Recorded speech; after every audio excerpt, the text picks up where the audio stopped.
If you ever struggled to respond to Satan, sometimes Satan says things through someone or even right from your spirit, and you don't even know how to respond them. Like you see on this topic, it says, it shall not stand. Stay with me and let's talk about this, it shall not stand. From the Bible perspective, you as a Christian, how to respond and not to react. Because when you respond those voices or when you respond those bad news, you will be fit to move on. They will always plan, but they will always fail. But you have to understand how to make them fail and how to make the plot of the enemy be a wastage. Thank you for staying with me. You are highly welcome to this wonderful channel. This is Life Lesson Channel, where you as a Christian can dwell and your tree will be like that tree planted beside a river of joy. You will never wither. You will bear fruit the right way, the right time. Be blessed. Today's life lessons topic will be, it shall not stand. I repeat, it shall not stand. Whatsoever Satan says is something you need to trash. But do you know that we don't know how to trash what Satan says? Do you know that we are still struggling on how to say what we need to say? So we are going to take our Bible reading from the book of Isaiah 7 from verse 1 to 9. We are going to read only verse 7.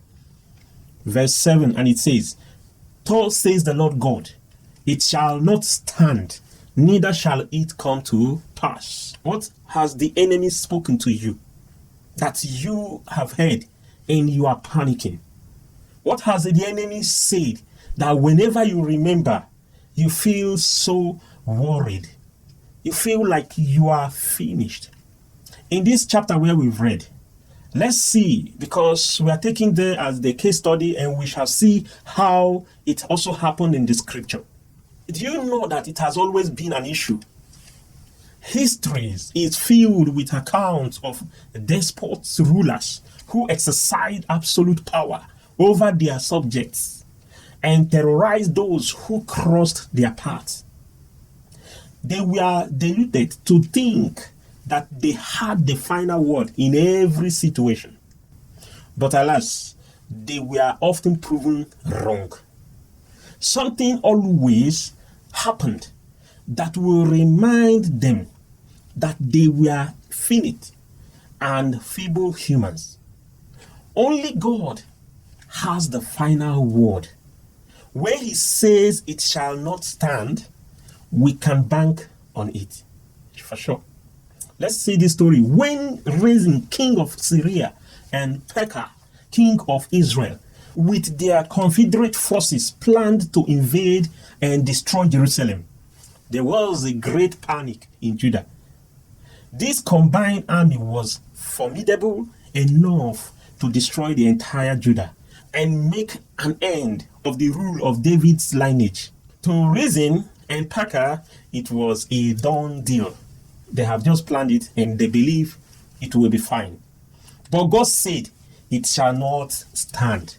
This was his word, message to even an ungodly Ahaz, king of Judah, who was already greatly worried by the news of the invasion. He was panicking that these people are coming. He believed already that he is finished. God still brings the counsel of the hidden to naught. If you read the Psalm 33 verse 10, powerful, wicked, and crafty people may perfect their plot against his people, but rest assured that it shall not stand, neither shall it come to pass. It is in vain for anyone or group to think that they can work against the will of God or work without his will and succeed. Read the book of Lamentation 3 verse 37. You will understand more. The world in which we live is full of insidious oppression, wicked, and threats from Satan and his demonic human agents. Very often, they target people who have covenant relationship with God. If you are one of the blessed ones that Satan is posing threats to, Let God's word settle your nerves. It shall not stand. The detail of how it will be done are not yours, but God's. Do only this. Take it to Him in prayer. It is the only major work that we owe ourselves. Say this whenever you feel panicked. The enemy will always say something. The enemy will always react. They will ravage. They will always do their plotting.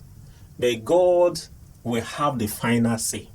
Our God Almighty will see you through. When Satan speaks or when he knocks your door, before you open, because when you open the door, you will discover there's nothing to be afraid of. His time is limited. Whatever they are doing, it shall come to zero. He will bring them to zero. Over your life, your family, your career, your businesses, I pray the plot of the enemy shall not stand. Take this to your heart. Let your nerves relax. As a child of God, whatsoever the enemy is trying to do is not your portion. It shall not stand. It will never, ever stand. In Jesus' mighty name we pray. Amen. If you are a Christian and you are looking for a channel where you and your family will always watch, the Bible says faith cometh by hearing. In this channel, your faith will be growing like that tree that is planted before the riverside.